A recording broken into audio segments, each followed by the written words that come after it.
Hello friends, आप सभी लोगों का स्वागत है हमारे यूट्यूब चैनल पर। तो आज हम देखेंगे कक्षा 8 का हमारे आदर्श यूपी बोर्ड का पाठ 29।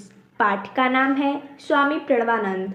तो देखिए दोस्तों, जैसा कि हमने इस वीडियो में इस पाठ का सारांश लिया है, तो चलिए इस पाठ को समझते हैं। भारत सेवाश्रम संघ के संस्थापक स्वामी प्रणवानंद जी का जन्म, यानी भारत सेवा संघ का जो संस्थापक थे वो कौन थे? स्वामी प्रणवानंद जी थे, जो कि इनका जन्म 29 जनवरी 1886 को हुआ था। कहाँ हुआ था और कब हुआ था? तो 29 जनवरी 1886 को माघी पूर्णिमा के दिन वर्तमानी बांग्लादेश, किस देश में हुआ था? तो बांग्लादेश के फरीदपुर जिले के बाजितपुर नामक गांव में हुआ था। हमें याद रखना है कि इनका जन्म कब और कहाँ हुआ था।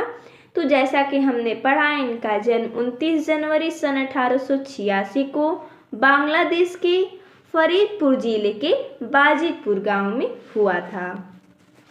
इनके बचपन का नाम विनोद था और इनके पिताजी का नाम विष्णुचरण दास था तथा माता का नाम शारदा देवी था। ये बचपन से ही बहुत शांत स्वभाव के थे और ये प्रायः वृक्ष के नीचे ध्यान मग्न रखते थे, यानी ध्यान लगाते थे। जब ये पाठशाला में थे, यानी प्राथमिक शिक्षा जब ग्रहण कर रहे थे, तब ये अपने गांव में ही थे, यानी इन्होंने अपने गांव से ही प्राथमिक शिक्षा ग्रहण की थी। उसके बाद ये अंग्रेजी हाई स्कूल में प्रवेश लिए। इस समय ये ज़्यादातर पढ़ाई की अपेक्षा ध्यान, चिंतन, साधना में अधिक सक्रिय थे, यानी इन्हें अच्छा लगता था चिंतन करना, ध्यान लगाना।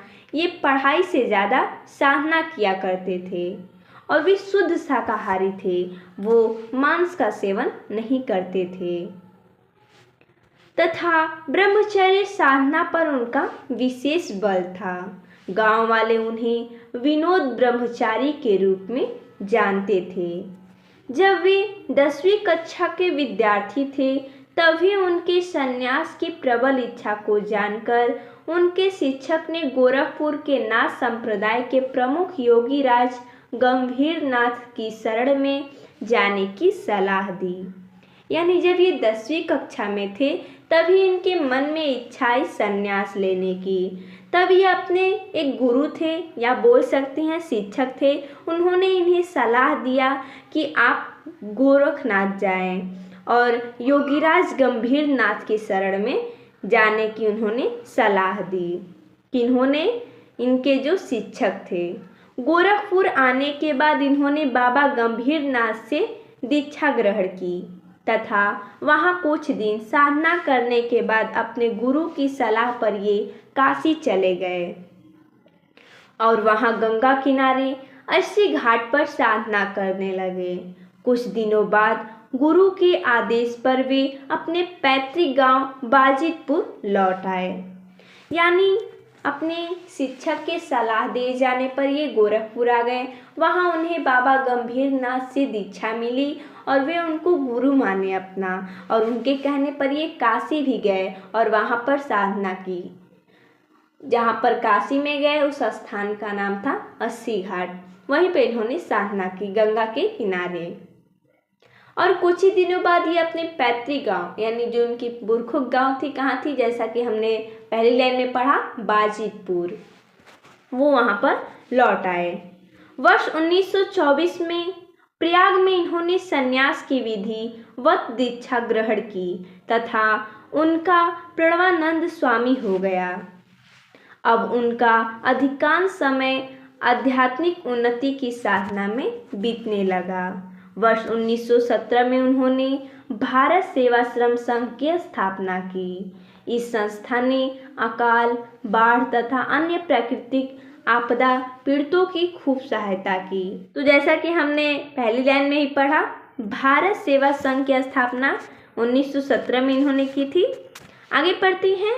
उन्होंने शक्ति साधना एवं शक्तिशाली राष्ट्रीय गठन के प्रचार प्रसार के लिए सन 1929 में भारत सेवाश्रम संघ की मुख्य पत्रिका प्रबल का प्रकाशन आरंभ किया।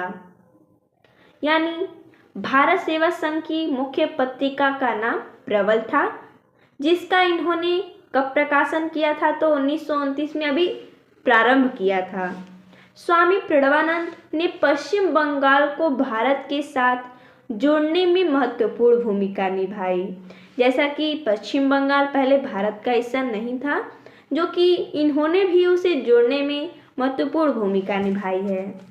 इसके लिए उन्होंने डॉक्टर श्यामा प्रसाद मुखर्जी को आगे बढ़ाया और बंगाल के पश्चिमी हिस्से को भारत में सम्मिलित करने के लिए ब्रिटिश शासन को विवश कर दिया, जो आज पश्चिम बंगाल के नाम से जाना जाता है। आजीवन समाज व राष्ट्रीय सेवा हेतु कठोर परिश्रम करते हुए इस विलक्षण महापुरुष ने 8 जनवरी 1941 को अपना स्थूल शरीर त्याग दिया, अर्थात इनका 8 जनवरी 1941 को देहांत हो गया।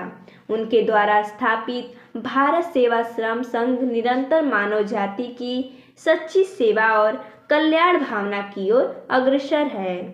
तो देखिए दोस्तों, जैसा कि हमने इस वीडियो में इस पाठ का सारांश देखा, तो मिलते हैं तब तक के लिए धन्यवाद दोस्तों।